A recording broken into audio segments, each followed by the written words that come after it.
Seja muito bem-vindo, bem-vinda, bem-vinde. Você está no BL Sem Contexto. Aqui o Boys Love é feito com amor. Deixe o seu like, compartilhe esse vídeo, se inscreva no canal. Isso ajuda muito esse trabalho a continuar. Caso queira e esteja ao seu alcance ajudar de outras formas, você pode fazer isso pelo apoia.se/BLSC. Agora vamos para o nosso vídeo. Gente, o episódio começa com todo mundo se convidando para ir para casa do Jun, né? Ele vai visitar o pai e a irmã dele. E aí vai o Tai, vai o Win, irmão do Tai. Quando ele vê, no carro também está o Sorn. Ai, ele faz uma cara de tipo, é sério isso? E aí eu fico um pouco sem entender nesse momento. Eu acho que ele talvez esteja evitando pensar sobre como ele está se sentindo. Porque no episódio anterior, a gente viu que parece que ele tá entendendo que ele tá gostando do Sorn. E aí acho que ele tá meio que fugindo disso. Ou ele não sabe lidar com isso. Não sei bem. O fato dele estar tão estranho assim com o Sorn. Tanto é que o Tai nota, o Win até acha que eles tinham brigado. E não é que eles brigaram. Parece que o Jun, ele meio que fica tentando fugir do Sorn. E mesmo assim o Sorn se convidou para ir para casa do pai dele. Quando ele chega lá, o pai dele fala pro Sorn, nossa, você ficou bonito, né? E aí o Jun fala pra ele, que bonito que é, elogia todo mundo. Aí o pai dele fala, ué, mas ele é bonito mesmo. Ele é, né, pai? Caramba, é bonito que não tem mais por onde, né? É um homem lindo, né? Monumental, o senhor tá certo. É que o Jun não quer dar o braço a torcer, mas enfim, só uma pessoa que não enxerga não vai concordar que é, e é isso aí. Beleza, acaba, dá tudo certo lá com o pai dele e tudo mais. E aí quando o Jun tá em casa, o Pyong, aquele menino que é tipo um rolinho dele, chama ele pra tomar um negocinho, né, pra dar um rolê e tal. Ele fala, não, beleza, vamos lá. Aí ele vai pro bar e tal, e aí ele vira pro Pyong e pergunta, como que você soube que era passivo? Assim, na lata.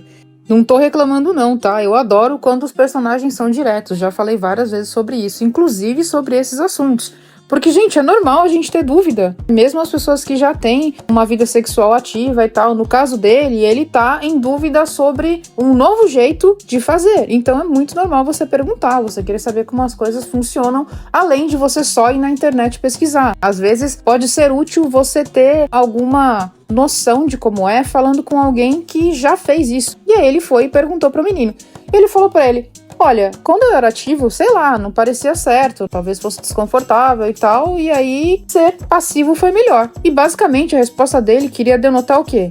Testando que ele soube como que ele era X ou Y, vamos dizer assim. Nisso o Pyong pergunta pra ele, quem que te deixou confuso assim, hein? Você não tá mais querendo ser ativo? O que que aconteceu? E aí ele desconversa e tal, ele fala, não, eu só tô confuso e tal, eu tô querendo testar, tô querendo experimentar, saber como é e tal. Mas ele não conta de quem se trata. Nisso o Pyong dá uma zoada. Ele fala assim, caramba, né? Eu achei que ia ganhar um namorado. No máximo eu ganhei um beijo. Acabei ganhando foi uma amiga. Ai, foi engraçado. Beleza. Nisso, o Pyong apresenta pra ele um moço que é o dono do bar. E aí o moço, o dono do bar, ele meio que nota que o Jun, ele tá um pouco alterado e tal, e ele fica super se chegando perto dele. E assim, ao invés de ser um cara um pouco mais de boa, perguntar se ele não quer uma água, alguma coisa que abaixasse o teor alcoólico, ele simplesmente oferece mais bebida pro Jun. A partir desse momento, ele já me perdeu, tá? Não achei legal ele ter feito isso e tal. Não tá certo isso aí, não. E assim, justamente a sugestão do Pyong pro Jun foi leva um cara pro quarto e testa, vê o que você gosta, vê se você curte fazer, vê se você aguenta e tal.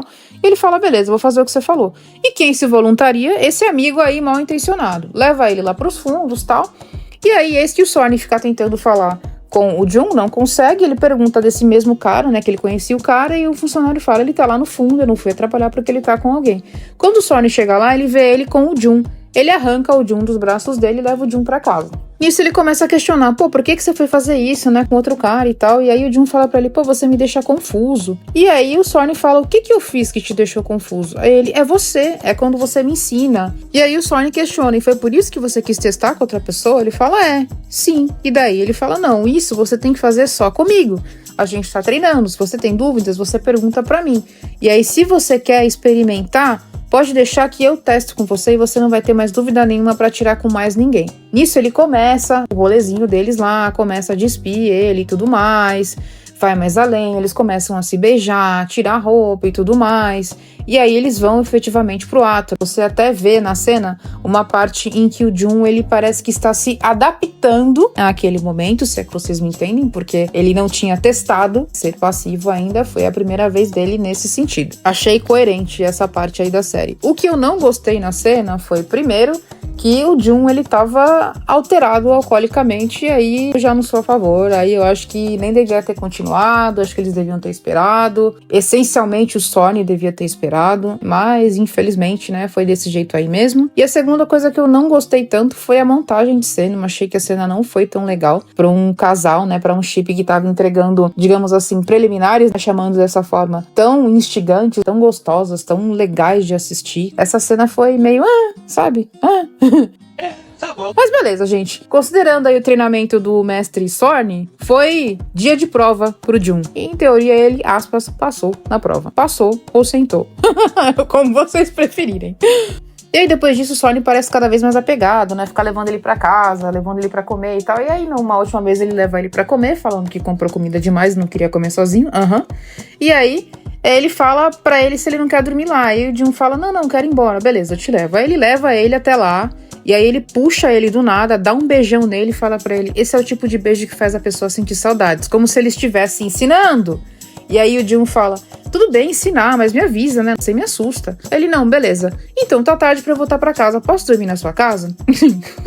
Ai, gente, eu acho maravilhoso, né? Um cara que não se importa fazer essas coisas, mas tudo bem. Aí o Jun cede e leva ele pra casa. Quando ele tá lá na casa dele, né? O Jun pede pra ele não reparar na bagunça e vai tomar banho. E aí ele fica olhando o quarto, né? Tá bagunçado mesmo.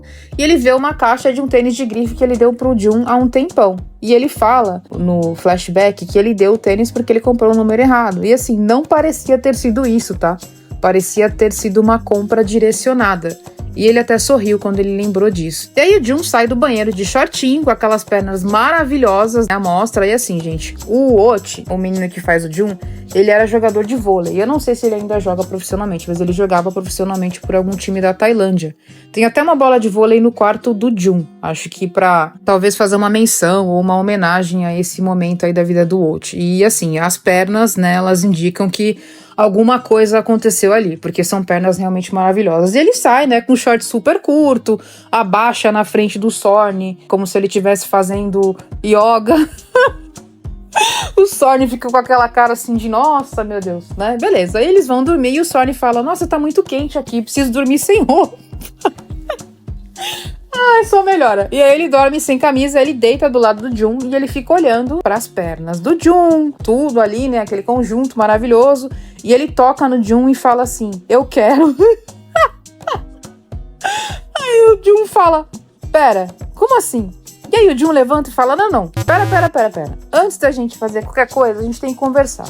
E aí o Jun fala, pô, você só ia me ensinar, né? Não tem problema você continuar fazendo isso, a gente não foi longe demais. Você não tem esposa, mulher, comprometida, sei lá o quê? E ele fala, não, eu não tenho ninguém, você tem? Ele, não tenho. Beleza, então tá tudo claro entre nós? E aí o Jun hesita um pouco e o Sorn pega no rosto dele e fala assim, olha, a gente é só parceiro de cama. Nada mais além disso, não tem sentimento envolvido. E aí, pra eles, o episódio termina assim. E, gente, numa boa, eu não sei também se ele tá tratando o Jun tão bem assim, porque o Jun meio que tem sido a marmita dele, ele tá consumindo legal e tudo mais, ou se realmente ele desenvolveu algum sentimento por ele, porque a forma como ele trata ele, o tanto que ele se importa, realmente parece um pouco que tem sentimentos ali. Tem uma vibe um pouco Christian Grey. Seriously? Tá? Pra quem assistiu 50 Tons de Cinza. Tem essa energia de tratar outra pessoa um pouco como propriedade também, né? Que é um pouco tóxico, mas ao mesmo tempo parece ter uma importância ali além do objeto. Então, o próprio Christian Grey teve essa transformação a partir do filme 2. Ele notou que os sentimentos dele tinham mudado. E aí não sei se esse é o caso do Sorn ou não, mas aí a gente vai ter que ver como vai ser esse desenvolvimento aí a partir dos próximos episódios. Em relação a Tai Champ, a gente não teve tanta evolução, né? Basicamente, depois do beijo, Champ fugiu do beijo, foi tomar banho, e depois disso eles não se falaram pessoalmente porque o Tai viajou a trabalho. Aí eles se falaram via chamada de vídeo. E aí o Champ começou a trocar de roupa na frente da câmera e ele não percebeu que ele tava simplesmente abrindo a camisa. E aí o Tai ficou super constrangido e tal, e aí o Champ notou e virou de lado. O Tai, ele falou, vou tomar banho aqui, tá? A gente se fala já já. E eles não desligaram a chamada, gente. Isso que eu achei interessante, né? O apego de um com o outro é tanto que eles não podem desligar e continuar a chamada depois. Nisso, eu tinha que falar pra ele, beleza, só não esquece de virar a câmera, pra a câmera não ficar pra onde ele ia tomar banho justamente. E ele não virou a câmera, só que aí ele colocou o roupão pra ir tomar banho, e quando ele passou pela poltrona onde estava o celular, coincidentemente ele esbarrou na poltrona, a poltrona virou inteira, né, qual a probabilidade, mas tudo bem, suspensão da descrença ativada, o celular virado para o chuveiro, o senhor Tai tira o roupão todo, e o Champ assistindo aquilo, muito passado, morrendo de vergonha, tampando o rosto, mas não tampando, e depois deitando na cama e ficando todo oriçado com o que ele tava vendo. Esse é outro casal aí que tem coisas mal resolvidas pra tratar. Mas é isso, gente, vamos ver como é que fica tudo no próximo episódio. Continuando a campanha, o Não Eu Já Tenho, por favor e obrigada pelo seu like, pelo seu follow, e se você achar que esse vídeo vai fazer algum bem ou alguma coisa na vida de alguém, pelo seu compartilhamento também. Obrigada por assistir, voltem para mais vídeos, abraços!